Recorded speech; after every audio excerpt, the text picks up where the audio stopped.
तो काफी सारे किसानों का एक सवाल था, उस सवाल का जवाब मेरे पास है कि भावांतर योजना का लाभ हम कब से ले सकते हैं, इसका रजिस्ट्रेशन कहां पर शुरू होगा और सरकार हमारी फसलें भावांतर योजना के अंतर्गत कब से खरीदने वाली है, कितने दिनों के बाद हमें सरकार की तरफ से वो पैसा मिलेगा।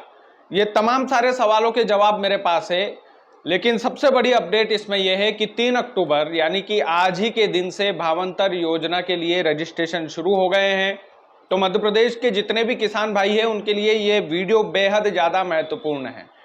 3 अक्टूबर से 17 अक्टूबर तक रजिस्ट्रेशन होंगे। 3 अक्टूबर से 17 अक्टूबर तक मेरे किसान भाइयों, कुदरत का कहर, सोयाबीन की फसल बिल्कुल यूं मान लीजिए नष्ट हो गई। संकट के समय में सरकार ने ये भावांतर योजना का भंवर जो है फेंका है किसानों के लिए। मैं सारी डिटेल देने से पहले भावांतर योजना के बारे में कुछ पढ़ रहा था, वो मैं आपको जरूर शेयर करना चाहता हूं कि ये जो भावांतर योजना है ये छोटे किसानों के लिए बिल्कुल भी ठीक नहीं है। छोटे किसानों के साथ ये ठगी है, एक तरीके का सरकार का लॉलीपॉप है। आपको संकट के समय में सरकार के साथ किसान के साथ सरकार को खड़ा रहना था, लेकिन सरकार ने ऐसा नहीं किया। आपको एमएसपी पर फसलों को खरीदना था, सोयाबीन की फसल ज्यादा भाव में बिके इसका आदेश देना था। 8,000 से 10,000 प्रति क्विंटल के हिसाब से सरकार को सोयाबीन की फसल इस संकट के समय में खरीदना थी, लेकिन मध्य प्रदेश की सरकार ने ऐसा कोई भी ऐलान नहीं किया। मध्य प्रदेश के पूर्व मुख्यमंत्री शिवराज सिंह चौहान आज देश के कृषि मंत्री हैं। कृषि मंत्री मध्य प्रदेश की जनता की बदौलत वो बने हैं, लेकिन शायद कुर्सी पर बैठा कृषि मंत्री किसानों की तरफ नहीं देख रहा है और ये भावांतर योजना का भंवर जो है उसमें किसानों को फंसा कर रख दिया है। अब इसकी डिटेल मैं आपको बताता हूं कि किसान भाई इस भावांतर योजना का लाभ कब और कैसे ले सकते हैं। मैंने कब का तो बता दिया कि 3 अक्टूबर यानी कि आज ही के दिन से रजिस्ट्रेशन शुरू हो गए हैं, तो 17 अक्टूबर तक ये रजिस्ट्रेशन चलेंगे।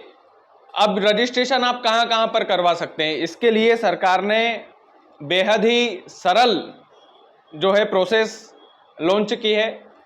आप पंजीयन ई उपार्जन पोर्टल पर जा सकते हैं, जहां पर भावांतर योजना का रजिस्ट्रेशन होगा। यदि ई उपार्जन पोर्टल पंजीयन का आपको चलाना नहीं आता है तो सोसाइटियों में स्थापित केंद्रों में जाकर आप भावांतर योजना का रजिस्ट्रेशन करवा सकते हैं। अगर सोसाइटी भी नहीं है आसपास या केंद्र वाले सहायता आपकी नहीं कर रहे हैं तो आप एमपी ऑनलाइन पर जाइए। एमपी ऑनलाइन वाला कुछ फीस लेगा 50-100 रुपये, उसको दीजिए और भावांतर योजना में आपका रजिस्ट्रेशन करवाइए। किसान ऐप पर, यानी कि आप जो मोबाइल चला रहे हैं आप किसान ऐप के माध्यम से भी रजिस्ट्रेशन कर सकते हैं। तो ये सारे जो जरिए हैं ये रजिस्ट्रेशन करवाने के जरिए हैं। कृषि उपज मंडियों में होर्डिंग और बैनर लगेंगे जिसमें इसकी पूरी प्रोसेस आपको बताई जाएगी। वैसे सबसे इजी तरीका मुझे इसमें से एमपी ऑनलाइन वाला लगा। उन लोगों को सब नॉलेज रहता है, तो एमपी ऑनलाइन में जाकर रजिस्ट्रेशन किसान भाई करवा सकते हैं। अब एक और सवाल उठता है कि 17 अक्टूबर तक रजिस्ट्रेशन होंगे तो फसलें कब से खरीदी जाएगी भावांतर योजना के अंतर्गत। भावांतर योजना के हिसाब से सरकार फसलें कब से कब तक खरीदेगी, तो इसके लिए भी सरकार ने लंबा समय दिया है किसानों को। 24 अक्टूबर से 15 जनवरी तक भावांतर योजना के अंतर्गत सरकार किसानों की फसलें खरीदेगी, लेकिन ये समय जल्दी लॉन्च करना था सरकार को। ये 24 अक्टूबर से 15 जनवरी तक का जो समय है ये काफ़ी लेट हो गया। किसानों की जो सोयाबीन की फसलें हैं वो अगर जल्दी खरीद लेती सरकार तो शायद उनकी दिवाली अच्छी बन जाती। सरकार ने यहाँ भी गलती कर दी कि भावांतर योजना के तहत आपको फसलें खरीदना ही थी, तो दिवाली के पहले पहले आप अगर कर लेते तो शायद किसानों की दिवाली बेहतर तरीके से बन सकती थी। खैर 24 अक्टूबर से तो 15 जनवरी तक की डेडलाइन है।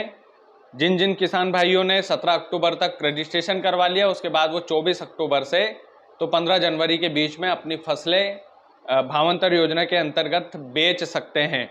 अब भावांतर योजना के अंतर्गत हमने रजिस्ट्रेशन भी करवा लिया, हमने फसलें भी बेच दी, सरकार हमारा पैसा कब देगी? तो 15 दिनों के अंदर जब आप फसल बेचेंगे तो 15 दिनों के भीतर भीतर आपका भुगतान कर दिया जाएगा। 15 दिनों के अंदर सरकार आपको आपके खाते में सीधे पैसा पहुंचा देगी, ऐसा दावा किया जा रहा है। लेकिन मैं बार बार एक ही बात बोल रहा हूं मेरे किसान भाइयों से, ये सारी प्रोसेस है। एक बार और मैं रिपीट कर देता हूं जल्दी जल्दी। 3 अक्टूबर से 17 अक्टूबर तक रजिस्ट्रेशन होंगे, 24 अक्टूबर से 15 जनवरी तक फसलें खरीदी जाएगी और 15 दिनों के अंदर आपकी फसलों का जो उचित मूल्य है भावांतर योजना के हिसाब से उसको भुगतान करेगी सरकार। लेकिन सबसे बड़ी जो सरकार की गलती है, नाकामी है, कुछ भी आप कह लीजिए, किसान भाइयों को भावांतर योजना के भंवर में सरकार ने बुरी तरीके से फंसा लिया है और एमएसपी पर ही फसलों को जो है खरीदना था। ऐसे संकट के समय में तो बहुत ज़्यादा भाव जो है सरकार को देना था। लेकिन यही है कि सरकार है, सरकारी काम है, ये तमाम सारी बातें हैं। ऐसे में किसानों का नुकसान है, खास करके जो छोटे किसान हैं। ये भावांतर योजना का लाभ जो है 100-200 बीघा जमीन, 50 बीघा जमीन वाले किसानों को मिलता है, अच्छे तरीके से मिलता है। लेकिन ये छोटे किसानों के लिए ये योजना बिल्कुल भी कारगर नहीं सिद्ध होगी, क्योंकि आप भावांतर योजना के अंतर्गत भी फसल खरीदेंगे तो कितना खरीदेंगे?